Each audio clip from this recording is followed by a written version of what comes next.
My husband put our house at risk without telling me on a Thursday afternoon in March. I found out because the bank called. I was at work, reviewing quarterly reports, when my phone buzzed with an unfamiliar number. I almost let it go to voicemail.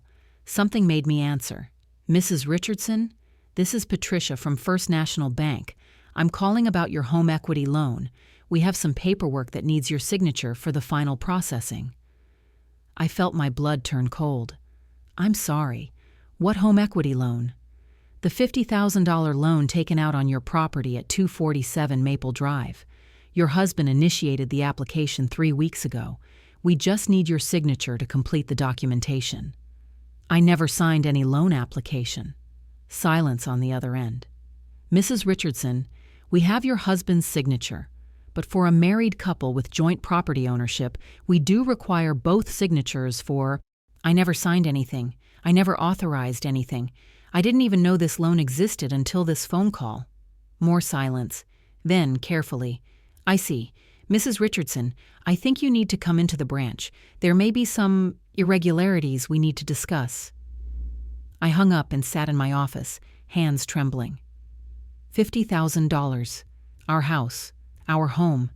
And Marcus had done it without telling me. "My name is Claudette Okonkwo Richardson. I am 41 years old. I was born in Detroit, Michigan, the daughter of Nigerian immigrants who built a successful accounting practice from nothing. My parents taught me many things about money, about protection, about never signing anything you haven't read, and never trusting anyone with your financial security, not even your spouse. I had trusted Marcus. That trust had just cost us $50,000 and put our home on the line, but I wasn't going to let it cost us anything more. I confronted Marcus that evening. He came home at 6:30, same as always, with no idea that his secret had been exposed. "The bank called today," I said before he could even set down his briefcase. His face went pale. "What did they say?" "They said they needed my signature for a $50,000 home equity loan, a loan I never knew existed, a loan you apparently took out 3 weeks ago without mentioning it to me." "Claudette, I can explain." "Then explain. Explain why you put our house, the house we both own, up as collateral for a loan without telling your wife." He set down the briefcase, loosened his tie, sat down heavily on the couch. "It's a family investment. My brother's startup needed capital. Derek has this incredible opportunity, a tech company, very promising. He just needed seed money to get started." "So you took out a $50,000 loan against our home to fund your brother's startup?" "He's going to pay it back. The company is going to be huge. This was a chance to get in on the ground floor. Without consulting me? Without asking if I was comfortable putting our house at risk?" "There wasn't time. The opportunity was closing. Derek needed the money immediately." "There wasn't time." I repeated his words slowly. "There wasn't time to have a conversation with your wife about taking out $50,000 in debt against our home? You would have said no." "You're right, I would have, because putting our house at risk for your brother's unproven startup is insane, and you knew that, which is why you did it behind my back." "It's not behind your back. The bank called me, Marcus. They called because they needed my signature, a signature you apparently tried to forge or bypass somehow." His face went even paler. "I didn't forge anything. I told them you were traveling, that I'd bring the paperwork home for you to sign." "So you lied to the bank to get them to process a loan without my authorization?" "It's not like that." "It's exactly like that. You committed fraud, Marcus. Against the bank, against me, against our marriage. Family helps family. Derek is my brother. I couldn't let him fail." I stood up. "I need time to think. Claudette, please, we can work this out. Can we? You just put our home at risk without asking me. You lied to a bank. You forged, or at least misrepresented, my consent. What exactly is there to work out?" He had no answer. "I'm going to stay with my sister for a few days. Don't contact me until I reach out first." I grabbed my pre-packed bag. I had learned years ago to always have one ready, and walked out the door. Behind me, I heard Marcus starting to cry. I didn't look back. I consulted a lawyer the next morning. Jacqueline Chen was recommended by my mother's network, a shark in designer suits who specialized in financial fraud and family law. Her office was in a gleaming tower downtown, all glass and chrome and expensive art. "Tell me everything," she said, sliding a legal pad across her desk. I told her. The phone call, the $50,000, the house as collateral, Marcus's admission that he had misrepresented my consent to the bank. When I finished, she was smiling. Not a sympathetic smile. A predatory smile. "Mrs. Richardson, your husband made a very serious mistake." "Which part specifically?" "All of it. But the part that matters legally is that he took out a loan using jointly owned property as collateral without your consent and with misrepresentation of your authorization." "What does that mean?" "It means fraud. Under state law, a home equity loan on jointly owned property requires both owners' signatures. Your husband apparently told the bank you would sign later, or that you had authorized the loan verbally, or something else that induced them to process the application without your actual consent. So the loan is invalid. The loan is potentially voidable, meaning you have the right to challenge it. If you can prove you never consented, and the bank's own records will show you never signed, then the loan was improperly executed. What happens then? Then the bank has to unwind the transaction. The collateral, your house, is released from the lien, and the debt becomes unsecured. But the money was already disbursed. Derek has it. That's between your husband, his brother, and the bank. Not you. If the loan was executed fraudulently, you're not responsible for it. Your husband is. I sat with that information. What do you recommend? First, I recommend documenting everything. Get statements from the bank showing the loan application, the disbursement, the lack of your signature. Get a certified letter stating you never authorized the loan. And then you have options. You can report the fraud immediately, which would likely result in criminal charges against your husband, or you can wait and use this information strategically. Strategically how? If your husband's brother's startup fails, which statistically most do, the bank will come collecting on the loan. At that point, you can produce your documentation and demonstrate that the loan was executed without your consent. The bank will have to pursue your husband individually, not the marital property. And if I wait, I'm not obstructing justice or anything? You're not obligated to report fraud immediately. You're simply protecting your interests and gathering information before making a decision. I thought about Marcus, about 12 years of marriage, about the life we had built together. "I'll wait," I said. "Let me see how this plays out." "Smart. I'll prepare the documentation. When you're ready to use it, you'll have everything you need." I returned home 3 days later. Marcus was a wreck. He hadn't slept, hadn't eaten, hadn't shaved. He looked like a man who had watched his entire life crumble and didn't know how to put it back together. "Claudette, thank God. I thought you were never coming back." "I'm back, but things are going to change." "Anything. I'll do anything." "First, we're going to marriage counseling, weekly, non-negotiable." "Of course." "Second, I'm taking over our finances, all of them. You don't make any financial decisions without my explicit written consent." "That's fair." "Third, you're going to tell your brother that if his startup fails, he's responsible for repaying that loan, not us, not our house, him." "Derek doesn't have that kind of money. Then he better make sure his startup succeeds, because I'm not losing my home for his dreams." Marcus nodded miserably.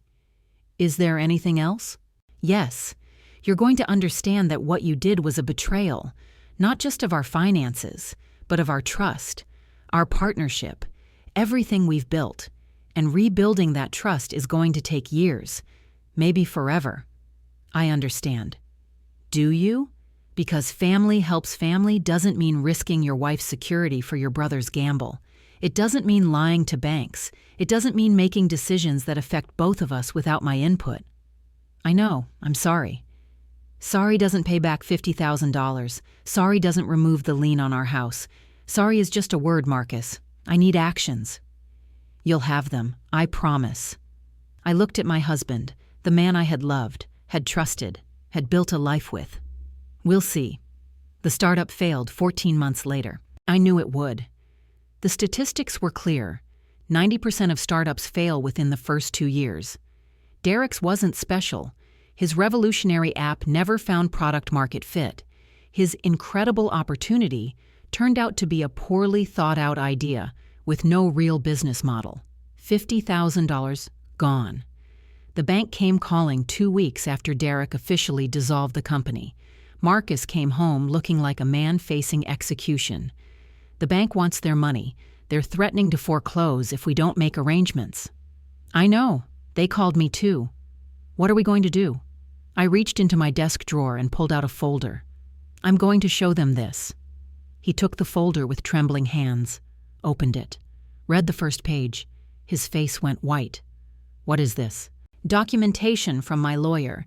Certified statements proving I never authorized the loan. Bank records showing my signature was never obtained. A legal brief explaining that the loan was executed fraudulently and the lien on our house is invalid. You've been planning this? I've been protecting myself since the day I found out what you did. You're going to turn me in? I'm going to show the bank that they made a mistake by processing a loan without proper authorization. What they do with that information is their choice. They'll come after me individually. Yes, they will. I'll be destroyed. I'll have to declare bankruptcy. My credit will be ruined. You should have thought about that before you risked our house for your brother's dream. Claudette, please, there has to be another way. There was another way. It was called asking your wife before taking out a $50,000 loan. It was called not lying to the bank. It was called respecting our partnership enough to make decisions together. He was crying now, real tears streaming down his face. I was trying to help my family.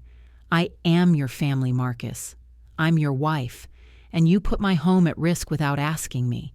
You made a decision that could have destroyed everything we built, and you did it behind my back because you knew I would say no. What happens now? Now you face the consequences of your choices. The loan is yours. The debt is yours. Figure out how to pay it back. And us? Our marriage? I looked at him for a long moment. I don't know. I really don't know. The meeting with the bank was short and devastating for Marcus. I brought my lawyer. She presented our documentation with the precision of a surgeon. As you can see, Mrs. Richardson never signed the loan application. Your own records show her signature was never obtained. My client explicitly denies ever authorizing this loan verbally or in writing. The bank's legal representative reviewed the documents. His face grew increasingly grim. Mr. Richardson, did you represent to our loan officers that your wife had authorized this loan? Marcus couldn't meet anyone's eyes. I may have implied a simple yes or no. Yes. And did your wife, in fact, authorize the loan? No. The bank's representative closed his folder. It appears we have a problem. This loan was processed without proper dual authorization on a jointly owned property. Mrs. Richardson has every right to challenge the lien. What does this mean? Marcus asked weakly. It means the collateral, your house, is released from the lien. Mrs. Richardson's ownership interest is protected. He turned to Marcus. The debt, however, remains. You personally owe First National Bank $50,000 plus accrued interest. We'll be in touch about repayment arrangements. Marcus looked at me with something like horror. You planned this. From the beginning. I protected myself. From the beginning. There's a difference. I stood up and shook hands with the bank representative. Thank you for your time. I trust this matter regarding my property is resolved? Completely, Mrs. Richardson. We apologize for any distress this situation caused you. I walked out of that meeting with my house secure and my marriage in ruins. Only one of those things mattered. The divorce followed 6 months later, not because of the loan, though that was the catalyst, but because the loan revealed what had always been true. Marcus would always prioritize his birth family over the family we had built together. He would always make decisions without me when he thought he knew better. He would always expect forgiveness rather than ask permission. I couldn't live with that anymore. The divorce was clean. The house was mine. It had been protected by my documentation. and Marcus's debt disqualified him from claiming it as an asset.